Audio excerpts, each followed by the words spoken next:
চারার পলিব্যাগগুলো আনছিলাম। আমি কিছু শিমের বিচি আনছি, দেশি শিমের বিচি ওই দিন আনছি এর শর্ট।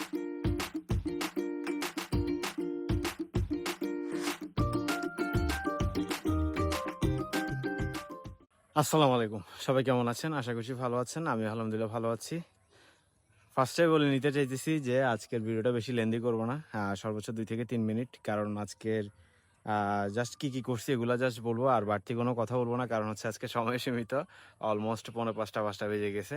আমি বের হয়ে যাবো, কারণ সকাল থেকে বৃষ্টি ছিল, বাইরে কিছু কাজ করাইতে পারি নাই। বৃষ্টি যাওয়ার পর থেকেই চাচা আর জাকির ভাইকে দিয়ে মানে কাজ করাইতে আসি। এই জন্য আর সময় পাই নাই। আমি সহ হাত লাগাই, 3জন মিলে মানে যদি আবার বৃষ্টি শুরু হয়ে যায়, ওটার জন্য আসলে খুব দ্রুত কাজগুলো করতে হয়েছে, যেগুলো করছি। তো ওটার মধ্যে 2-1টা জিনিস আপনাদেরকে দেখাবো কি করছি বা কি করাচ্ছি। আমিও বেরোয় যাবো ইনশাল্লাহ, হয়তো আর আধা ঘন্টা 1.5 ঘন্টার মধ্যে বেরোয় যাবো, মানে 30-45 মিনিটের মধ্যে বেরোয় যাবো। আর পুরো খামারটা সকালে আসার পরে বৃষ্টি হওয়ার আগে দিয়ে আমি পুরোটা হেঁটে দেখছি, হেঁটে দেখা শেষ। আমি ওখান থেকে শুরু করে ওই যে কলা বাগান দেখছি, কলা বাগান আমাদের আজকে কিছু কাজ আছে, ওগুলাতে আমি ওইদিকে যাব। তো ওইদিকে যাওয়ার আগে আপনাদেরকে বলি যে একটা ভিডিও করি ছোট করে, শর্ট করে। ওইখানে কলা গাছ একটা একদম শেষ মুড়োয়, ওই কলা গাছ একটা পুরা বাঁকা হয়ে গেছে, পুরা বাঁকা হয় নাই, বাট এটা যে মানে ছড়াটা, আমরা থোঁড় বলি আর কি। এটা যে ছড়াটা হবে, মানে আমরা কলার ফল বা থোঁড় যেটা বলে, আমাদের গ্রাম্য ভাষা আঞ্চলিক ভাষায় থোঁড় বলে এটাকে। তো থোঁড়টা হচ্ছে যে ওয়ালের বাইরে চলে গেছে, তো কলার ছড়াটা টোটালি দেখা যাবে না তখন ওয়ালের ওই সাইডের জন্য। এই জন্য এখন যেহেতু আহ থোঁড় অবস্থাতে আছে বা থোঁড় এখনো আছে, এই জন্য আমরা কলা গাছটাকে একটু এদিকে বাঁক করে থোঁড়টাকে শুধু ওয়ালের ভিতরে ঢুকাই দিব। তো ওই কাজটা করতে যাচ্ছি। জাকির ভাই আর ইব্রাহিম চাচা বলছি আপনারা আগান, আমি আসতেছি। আর আমি এখানে কি করছি এগুলো দেখানোর জন্য বলি যে একটা শর্ট করে ভিডিও করি।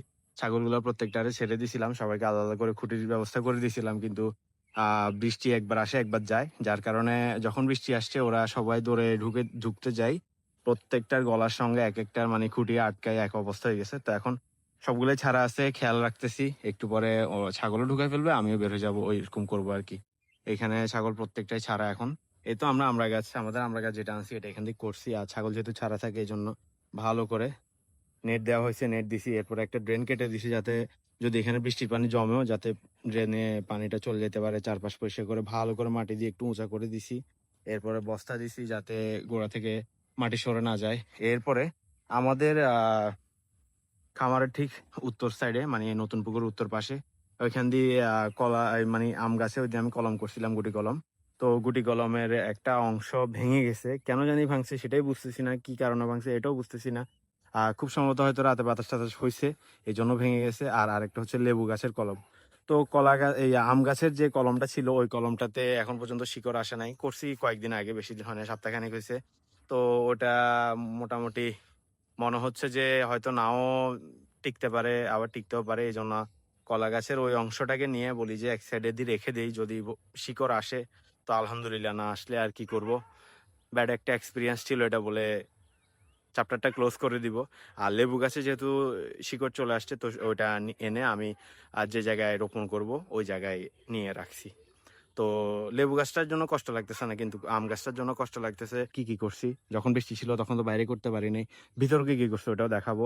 আর চাচারা ওইটা আগাইতেছেন, ওনারা ওইটা ধরবেন। তো আমিও এটা দেখাই, আমি ওইদিকে যাব। তো চলুন, আপনাদের সঙ্গে ওখানে দেখা হচ্ছে। A few moments later. এই যে আম গাছের ডালটা, এই যে আহ খুব রিসেন্টলি করছি, বেশি দিন হয় নাই। তাও দেখতে পাচ্ছেন কি অবস্থা হয়ে গেছে। এই ডালটা মোটার কারণে বেশি কষ্ট লাগতেছে। হয়তো ছোট বা চিকন হলে এত কষ্ট লাগতো না। কেন ভাঙছে এটাও বুঝতেছি না। তো যাক, বলছি চাচাকে যে এভাবে রেখে দেন, বাইরে একটু আলো বাতাসে থাকবে, বৃষ্টি হলে ঢুকে ফেলবেন, বা এমন জায়গা দিয়ে রাখবেন যাতে বৃষ্টির পানি না পড়ে, আলো বাতাস লাগে, ওরকম জায়গা দিয়ে রাখবেন। এই জন্য ওনার ব্যবস্থা করবেন, এই আর কি। আমি খুব রাশে আছি, আর আপনাদেরকে টুকটাক দেখাচ্ছি, এই জন্যই আসলে খুব ফাস্ট করতেছি, যাতে ভিডিওটা বেশি লেন্দি করবো না আমি। আর সকালে আমি আসার সময় এরকম চারার পলিব্যাগগুলো আনছিলাম। আমি কিছু শিমের বিচি আনছি, দেশি শিমের বিচি ওই দিন আনছি, আর শর্ট খাইছে, দেন আবার আনছি, ওগুলা বসানো হয়েছে। এরপর আমাদের পেঁপের চারা, পেঁপের বীজ কতগুলো ডেট এক্সপায়ার হয়ে গেছে, ওগুলো লাগানো হয় নাই কিছু গাফলতির কারণে। এগুলা সবগুলা লাগাই ফেলছি, বলি যে যাক, যদি যা হয় আর কি। এই জন্যই এগুলা করছি। কিছু পেঁপের চারা, পেঁপের বীজ এখানে বসাইছি। আর বলি, আমি বেশি আনি নাই, প্রায় 100 গ্রামের মতো আনছি। 100 গ্রাম মোটামুটি আজকে প্রত্যেকটাই বসানো হয়ে গেছে, যাক আলহামদুলিল্লাহ। আমি ভাবছি এত থেকে যাবে বা এখন আরো আনলে ভালো হইতো, তখন আনি নাই, এত কিছু মাথায় খেলা নাই। সকাল সকাল আরো বৃষ্টির মধ্যে আসছি এই জন্য। এই তো এখানেও কিন্তু অনেকগুলো বীজ দেওয়া হয়েছে, পেঁপের বীজ। বলছি যে পেঁপের বীজ সবগুলো দিয়ে ফেলেন, কারণ যেহেতু এক্সপায়ার হয়ে গেছে এখান থেকে হয়তো 50%ও পাবো না। তাও যদি পাই বাই চান্স, তাহলে আলহামদুলিল্লাহ। এই জন্য জাকির ভাই সহ এগুলা ব্যবস্থা করছি। বৃষ্টি বাইরে ছিল, এই জন্য বাইরে কিছু করাইতে পারি নাই, বসে বসে এগুলা করাইছি। তো এখন ছাগল তো সবগুলা ছাড়া, এই আর কি। আর আমি ওদিকে যাব, কলা গাছটাকে কি করা যায়, কিভাবে লাইন করা যায় ওটা দেখবো। আমার এরকম কাজকর্ম করতে ভালোই লাগে, ক্ষেত খামারি করতে বা ক্ষেত খামারের কাজের সঙ্গে সম্পৃক্ত থাকতে আমার খুব ভালো লাগে, এই আর কি। তো আপনারা দোয়া করবেন যাতে আমার এই একাগ্রতাটা ধরে রাখতে পারি আর খামারটাকে আর যদি শ্রম বেশি দিতে পারি বা আমার ল্যাকিংস থাকে, অবশ্যই আপনারা আমাকে জানাবেন। আমি ইনশাল্লাহ আমার ল্যাকিংস গুলো মানে যেখানে যেখানে থাকে ওগুলো আমি আমার ইমপ্রুভ করার চেষ্টা করব, এই আর কি। তো সবাই ভালো থাকবেন, সুস্থ থাকবেন, আমার জন্য দোয়া করবেন, আমার খামারের জন্য দোয়া করবেন। আসসালামু আলাইকুম।